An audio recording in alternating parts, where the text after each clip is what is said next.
जय माता दी दोस्तों, स्वागत है आपका हमारे YouTube चैनल में। आज की इस वीडियो में हम दुर्गा सप्तशती की चौथा अध्याय का पाठ करेंगे। इस पाठ में हम इंद्रादि देवताओं द्वारा देवी की स्तुति के बारे में जानेंगे। तो आइए शुरू करते हैं। श्री दुर्गाय नमः। सिद्धि की इच्छा रखने वाले पुरुष जिनकी सेवा करते हैं तथा देवता जिन्हें सब ओर से घेरे रहते हैं, उन जया नाम वाली दुर्गा देवी का ध्यान करें। उनके श्री अंगों की आभा काले मेघ के समान श्याम है। वे अपने कटाक्षों से शत्रु समूह को भय प्रदान करती है। उनके मस्तक पर आबद्र चंद्रमा की रेखा शोभा पाती है। वे अपने हाथों में शंख, चक्र, कृपाण और त्रिशूल धारण करती है।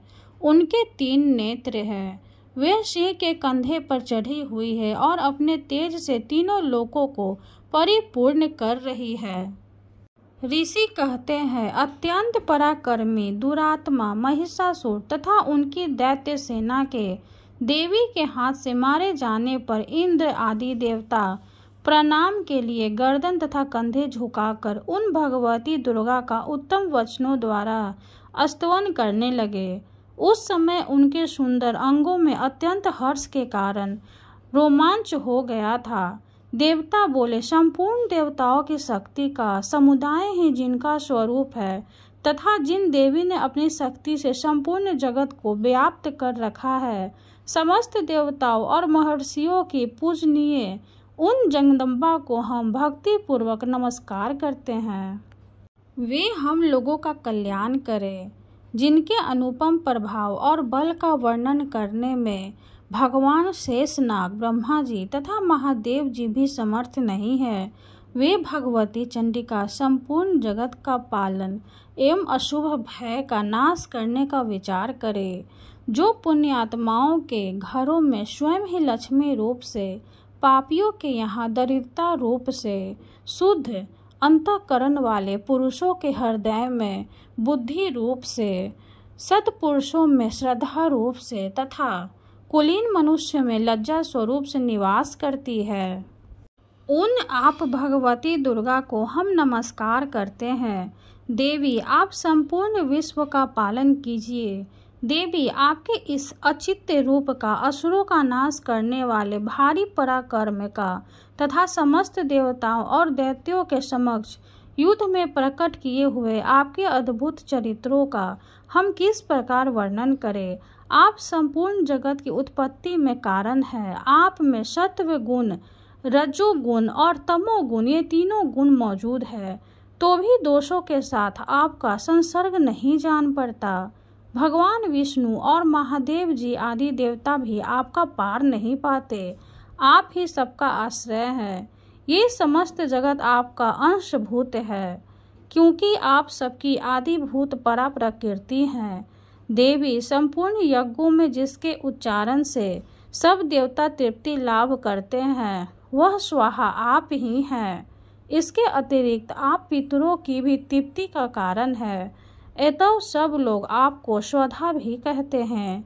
देवी, जो मोक्ष की प्राप्ति का साधन है, अचिंत्य महाव्रत स्वरूपा है, समस्त दोषों से रहित, जितेंद्रिय, तत्व को ही सार वस्तु मानने वाला तथा मोक्ष की अभिलाषा रखने वाले मुनिजन जिसका अभ्यास करते हैं, वह भगवती पराविद्या आप ही हैं।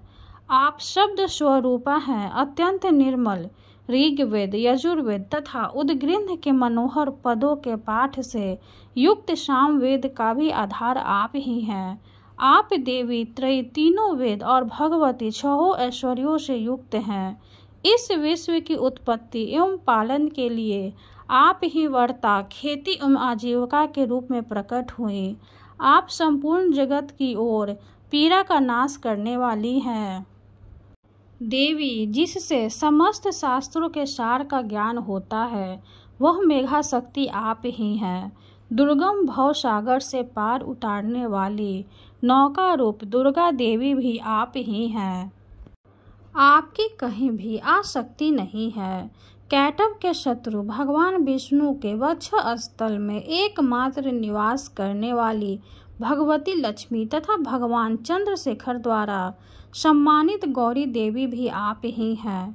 आपका मुख मंद मुस्कान से सुशोभित निर्मल पूर्ण चंद्रमा के बिंब का अनुकरण करने वाला और उत्तम सुस्वर्ण की मनोहर क्रांति से कमनीय है। तो भी उसे देखकर महिषासुर को क्रोध हुआ और सहसा उसने उस पर प्रहार कर दिया। यह बड़े आश्चर्य की बात है देवी, वही मुख जब क्रोध से युक्त होने पर उदय काल के चंद्रमा की भांति लाल और तनी हुई भौं के कारण विकराल हो उठा, तब उसे देखकर जो महिषासुर के प्राण तुरंत नहीं निकल गए, यह उससे भी बढ़कर आश्चर्य की बात है। क्योंकि क्रोध में भरे हुए यमराज को देखकर भला कौन जीवित रह सकता है। देवी, आप प्रसन्न हो। परमात्मा स्वरूपा आपके प्रसन्न होने पर जगत का अभंग युग होता है और क्रोध में भर जाने पर आप तत्काल ही कितने कुलों का सर्वनाश कर डालती हैं। यह बात अभी अनुभव में आई है, क्योंकि महिषासुर की यह विशाल सेना क्षण भर में आपके कोप से नष्ट हो गई है। सदा अभ्युदय प्रदान करने वाली आप जिन पर प्रसन्न रहती हैं, वे ही देश में सम्मानित है। उन्हीं को धन और यश की प्राप्ति होती है। उन्हीं का धर्म कभी शिथिल नहीं होता तथा वही अपने हृदय पुष्ट स्त्री पुत्र और भृत्यों के साथ धन्य पाते हैं। देवी, आपकी ही कृपा से पुण्य आत्मा पुरुष प्रतिदिन अत्यंत श्रद्धापूर्वक सदा सब प्रकार के धर्मानुकूल कर्म करता है और उसके प्रभाव से स्वर्ग लोक में जाता है। इसलिए आप तीनों लोकों में निश्चय ही मनोवांछित फल देने वाली हैं। माँ दुर्गे, आप स्मरण करने पर सब प्राणियों का भय हर लेती हैं और स्वस्थ पुरुषों द्वारा चिंतन करने पर उन्हें परम कल्याणमयी बुद्धि प्रदान करती हैं। दुख, दरिद्रता और भय हरने वाली देवी, आपके सिवा दूसरी कौन है जिसका चित्त सबका उपकार करने के लिए सदा ही दयाद्र रहता हो। देवी, इन राक्षसों के मारने से संसार को सुख मिले तथा ये राक्षस चिरकाल तक नरक में रहने के लिए भले ही पाप करते रहे हो, इस समय संग्राम में मृत्यु को प्राप्त होकर स्वर्ग लोक में जाए, निश्चय ही यही सोचकर आप शत्रुओं का वध करती हैं। आप शत्रुओं पर शास्त्रों का प्रहार क्यों करती हैं? समस्त असुरों को दृष्टिपात मात्र से ही भस्म क्यों नहीं कर देती? इसमें एक रहस्य है। ये शत्रु भी हमारे शास्त्रों से पवित्र होकर उत्तम लोकों में जाए, इस प्रकार उनके प्रति भी आपका विचार अत्यंत उत्तम रहता है। खड़ग के तेज पुओं की भयंकर दीप्ति से तथा आपके त्रिशूल के अभग्र भाग की घनीभूत प्रभा से चौंधियाकर जो असुरों की आंखें फूट नहीं गई, उसमें कारण यही था कि वे मनोहर रश्मियों से युक्त चंद्रमा के समान आनंद प्रदान करने वाले आपके इस सुंदर मुख का दर्शन करते थे। देवी, आपका शील दुराचारियों के बुरे बर्ताव को दूर करने वाला है। साथ ही यह रूप ऐसा है जो कभी चिंतन में भी नहीं आ सकता और जिसकी कभी दूसरों से तुलना भी नहीं हो सकती। तथा आपका बल और पराक्रम तो उन देवताओं का भी नाश करने वाला है जो कभी देवताओं के पराक्रम को भी नष्ट कर चुके थे।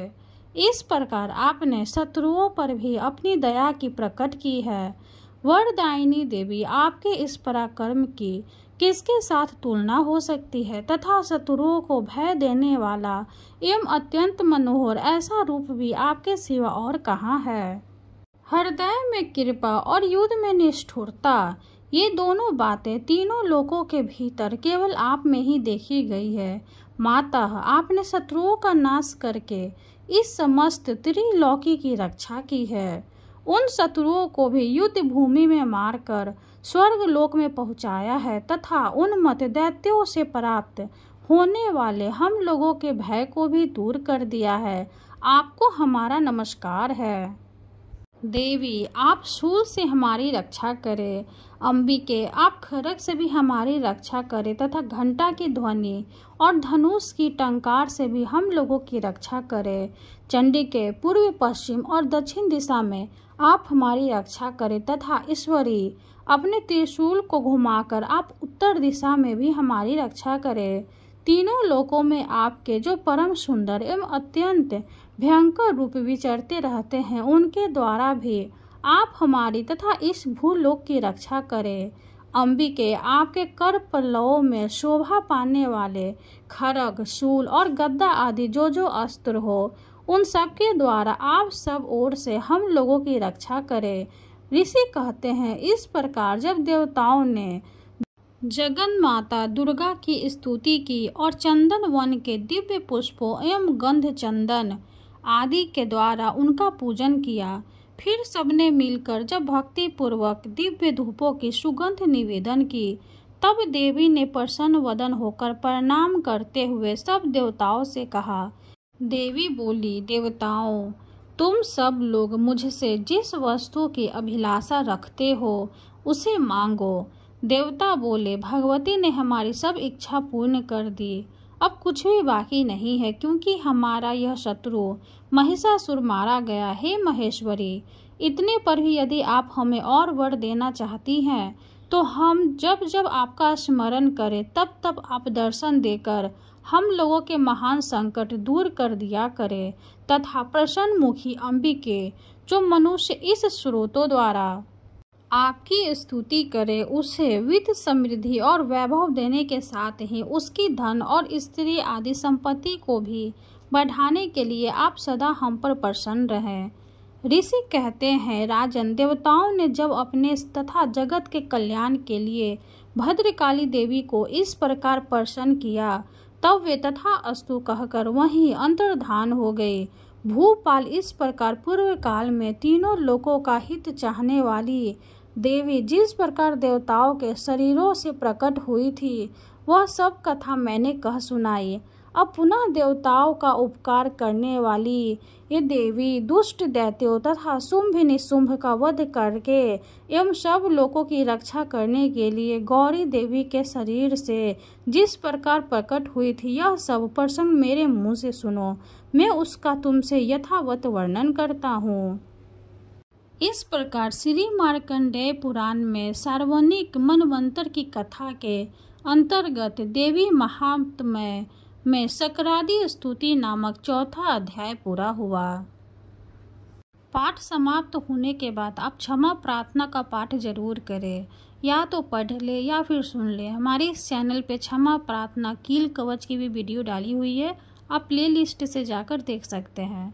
वीडियो अगर अच्छी लगे तो लाइक कर दे, चैनल को सब्सक्राइब कर दे, कमेंट में जय माता दी जरूर लिख दे। धन्यवाद।